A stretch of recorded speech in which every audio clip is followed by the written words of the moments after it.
দিনটা ছিল 11ই সেপ্টেম্বর। আগের দিন রাত্রেবেলায় আমাকে সারপ্রাইজ দিয়েছে। দিয়া, শুভ, দিদিভাই সবাই আসলো, আর আমার বড়মাসও আমাকে হঠাৎ করে ডেকে সারপ্রাইজ দিয়েছে।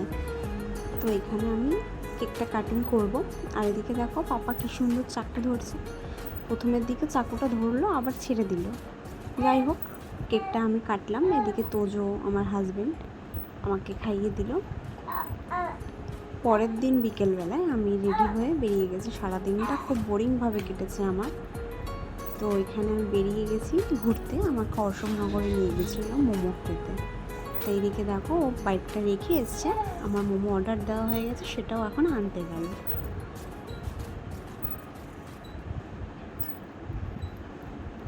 আমি মোমো অর্ডার করেছিলাম প্যান ফ্রাই মোমো। তো এইদিকে দেখো ভিডিও করে দিচ্ছে কি বাজেভাবে, দেখো।